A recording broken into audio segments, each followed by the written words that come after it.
Shalom shalom shalom ቤተሰብ እግዚአብሔር አምላክ ሰላምን ጸጋና ክርስቶስ ምስክርልኩም እዩ ከመይ ሓዲርኩም ሓውኩም ሰላሐድኔ እዝናይ ንጎ ሁሉ ጊዜ ሰዓ 6 ንለቆ ካብ ንክርስቶስ ዝገልጽ ትውልዲ ዓለም ለኻው ቤተክርስቲያን ዝልቀ ናይ መዓልቲ ናይ ንጎ ቃልናይ ማለት እዩ ኩሉ ጊዜ ሰብስክራይብ ላይክ ኣብታ ባተን ድሕጻይትኩም ንጎ መጽኩም እዩ ዳይሬክት ማለት ክብርና አምላክ ይኹን ሎማ አንተ ነዚ መዓልቲ ዝኸውን እንካፈሎ ቃል መልእኽቲ كم زبليو سلا يقريتا إنا لو مخن مار سلا يقريتا زبل حساب كنرينا كبرني زابير أملاك يكون يقريتا يسوع نزل عالم قويتايو مصحف قدوس سلا يقريتا انت يزبل سلا يقرا مبال مصحف قدوس انت يزمهرنا يقرا زي مبالك من يتغداي اتي يقرا زي بلدي دغدا ولاس اتي يقرا ديتا بحالو لي دغدا كنرينا حبيرنا مالتيو مصحف قدوس اونجيل ماريكوس معرف 11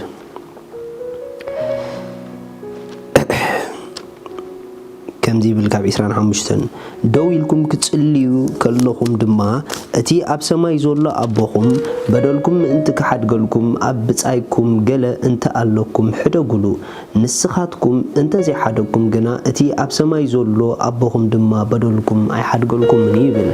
مصحف قدوس سلا يقريتا خزارب كله سلا نزبدلو خا يقرا مبال كزارب كله እግዚአብሔር በገዛ ሩሲ ይጅምር በጣም ይዝገርም አምላክ ሰለ ይቅሬታ ከመህረና ሁሉ በአምላክ ይጅምር እንታይ ማለት እዩ ከምታ አነ ይቅረዝ ወልኩልኩም ይሊ ይጅምር ከምት በክርስቶስ ይቅረዝ ወልኩልኩም ከምታ አምላክ ይቅረዝ ወልኩልኩም ይብል መጽሐፍ ቅዱስ ንምንታይ እግዚአብሔር በኡ ጀሚሩ እንደሕሪልኩምኒ ይቅረን ኸይንብል ምንም ምክንያት ከምዘይብልና ከረዳና ስለዝደለይ እሱኩም ንባዕልኩም በአይ ብዙሕ ይቅረዝ ተባሃለልኩም ይኹም ንምባልዩ كم تسخم يقرس تبهاللكم كم تسخم يقريتا خباي زرخبكم كم تنسخم محرت كباي زرخبكم قالوا قدما كباهم كم او محرتن يقريتان كباهم يركبوا ريهم احوات እግዚአብሔር يقريتان تدهيبنا እግዚአብሔር محرت تديغبرلنا نيرو من دو كبل مخاله نيرو ነገር ግን ካም ብስሕ ጸጉኡን ካብ ብስሕ محرቱን ዝተላዓለ يقريتو ስለዘይ ከለአና አውልድነት አብጽሕና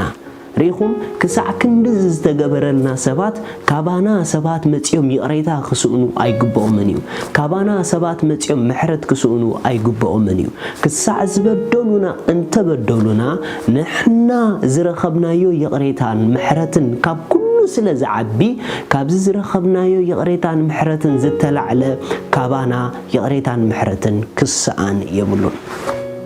يسوع قويتاي اتزغرمكم ነገር يقرن تديلكم يقرا يبحاللكم نيلو بخالا ازارارب انت يدلدلو قويتا يقرا داي مبال نتي يقرا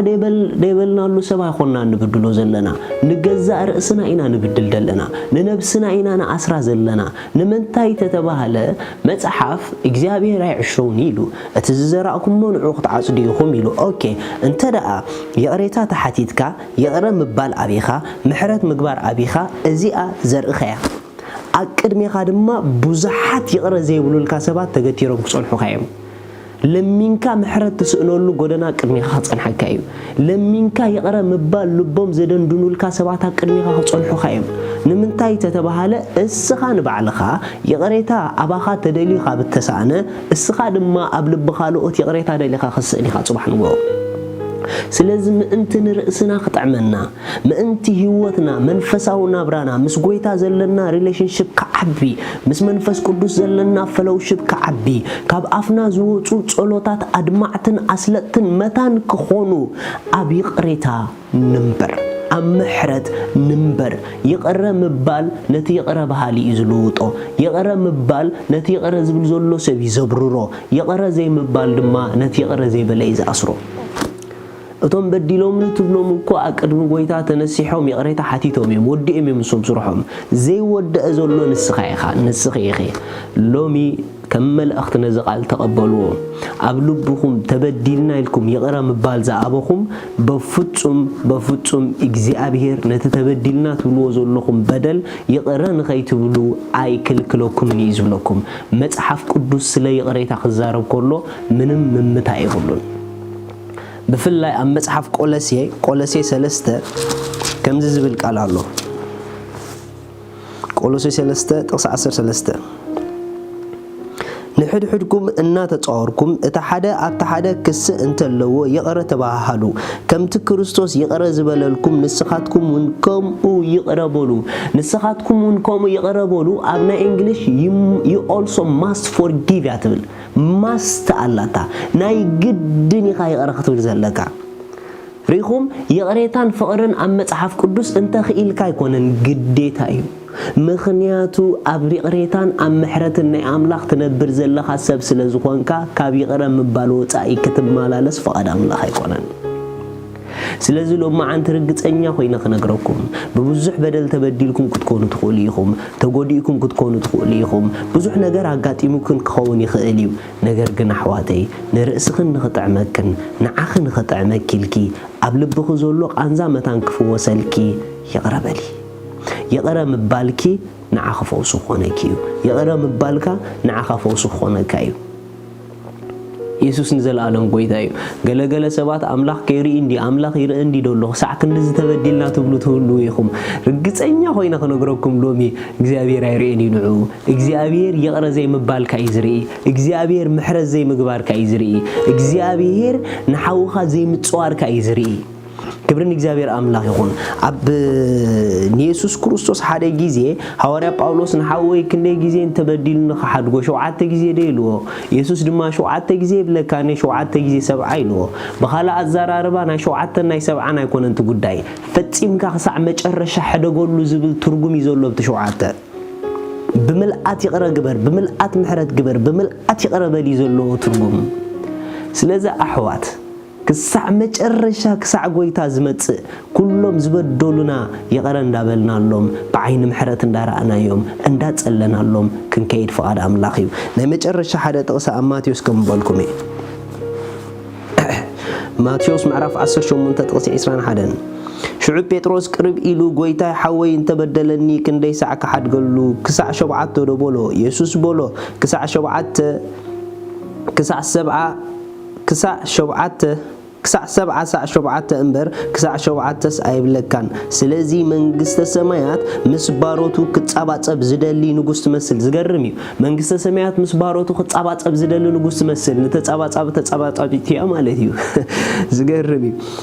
ክጻባጸብ ምጀመረ እልፊ መኽሊት ዕዳ ዘለዎ ናብኡ ኣቕረቡ ዝፈድዮ ምስኣነ ግና እቲ ጎይትኡ ንሱ ሰበይቱን ደቁን ዘለዎ ኩሉን ክሸይጥ እሞ እቲ ዕዳ ክፍደ ኣዘዘ ሽዑኡ እቲ ባርያ ተደፊኡ ጎይታይ ተዓገሰኒ ኩሉ ኸኣ ክፈዴካ ኢሉ ሰገደሉ ጎይትኡ ድማ ነቲ ባርያ መሓሮን ፈትሖን ዕድኡ ንሓደገሉ እቲ ባርያ ምስ መጸግና ካብቶም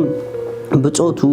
100 ዲናር ዘለዎ ሓደ ባርያ ረኸበ ሒዙ ኸኣ ኣባኻ ዘሎ ዕዳ ፍደየኒ ኢሉ ሓነቆ ሽዑኡ እቲ ብጻዩ ባርያ ተዓገሰኒ ኩሉ ክፈዴካ ኢሉ ተደፊኡ ለመኖ ንሱ ግና ኣበዮ ከይዱ ድማ ክሳዕ ዕድኡ ዝፈዲ ኣእሰሮ እቶም ብጾቱ ባሮት ዝገበሮ ሪኦም ብዙሕ ጓሃዩ ከይዶም ከኣ ዝኾነ ኩሉ ንጎይቶኦም ነገርዎ ሽዑ ጎይቶኦ ጸዊዑ ኣታ ክፉእ ባርያ ኣነ ክንዲ ዝለመንካኒ ብዘሎ ዕዳኻ ሓደ ኩልካ ንስኻኸ ከምታ ኣነ ዝመሓርኩኻዶ ነቲ ብጻይካ ክትምሕሮ ኣይምተገበአካን በሎ ጎይትኡ ኮሪ ኩሉ ዕድኡ ክሳዕ ዝፈዲ ንዘጽብብሉ ኣሕሊፎ ሃቦ ነፍስ ወከፎም ነንሕድሕድ ነፍስ ወከፍኩም ነንሓው ነትበደሉ በብልብኹም ይቕረ እንተ ዘይበልኩም እቲ ሰማያዊ ኣቦኹም ድማ ከምኡ ክገብረኩም እዩ ዘገርም ቃል እዩ ረእይዎ እቲ ባርያቲ ኣዝዩ ብዙሕ ዕዳ ካብቲ ንጉስ ስለ ዝነበሮ ነቲ ዝነበሮ ዕዳ ከኽፍሎ ዝኽእል ዓቕሚ ድማ ይነበሮን ኩሉ ንብረትካን ኩሉ ቤተሰብካን ይሸጥ ተባሂሉ which means ኣዝዩ ዓብ ዕዳ እዩ ነይርዎ እቲ ንጉስ ግን መሓርን ይቕረ ባሃልን ለዋህን ስለ ዝነበረ ካብ ፍቕሩ ዝተለዓለ ንኹሉ ሓዲገልካ ኣሎ ኺሉ ንኹሉ ገዲፈልካ ኣሎ ኺልዎ እዚ ኩሉ ተገዲፉሉ ካብ ክንደይ ስቅያት ሓራ ዝወፀ ሰብኣይ ኣብ ደገ ምስከደ ካብኡ ቁሩብ ዝተለቀሐ ሰብ ረኺቡ ክሳዕ ዕዳይ ትኸፍለኒ ኣይገድፈካን ኢልዎ ሪኢኹም ኣሕዋት ዝተገደፈልና ይዓቢ ካብቲ ኣይንገድፈልኩም ኢና ንብሎም ዘለና ይቕረ ዝተባሃለልና ይዓቢ ካብቲ ይቕረ ኣይንብለልኩም ኢና ዝብሎም ዘለና ሰባት ድማ ነዚ ምስተዓዘቡ ኣዝዮም ጎሃዩ ነቲ ንጉስ ከይዶም ነጊሮሞ ክንዲዚ ዕዳ ዝኣክል ዝገደፍካሉ ሰብ እሱ ግን ንእሽተይ ይቕረ ምባል ኣቢ ንእሽተይ ምግዳፍ ኣቢ ንእሽተይ ሕድገት ምግባር ኣቢ ኢሎሞ እቲ ንጉስ ከዓ ተቆጥዐ ንጉስ ዘቆጥዖ አንታይ ተራይልኩምኒ አባይ መጽኻ ዝረኸብካዮ ንምንታይ ሰባት አባኻ መጽዮም ይስእንዎ እዛ ቃልክ ደግሞልኩም አብ አምላኽ ዝረኸብኩሞ ሰባት አባኹምን አባይን አይስአንዎ አብ እግዚአብሔር ምሕረት አይተቀበልክ እንዲኺ አይተቀበልካ እንዲኻ የቅረይ ተቀበልካ እንዲኻ የቅረይታ ይረኸብካ እንዲኻ ረኺብካ ኢኻ አብኡ ዝረኸብካዮ ሰባት ኩሉ ጊዜ አባኻ መጽዮም ይርከብዎ የቅረ ባህልን መሐርን ኩንሞ ንርእስኻ አብ ሓርነት ከተንብራ ኢኻ ሻሎም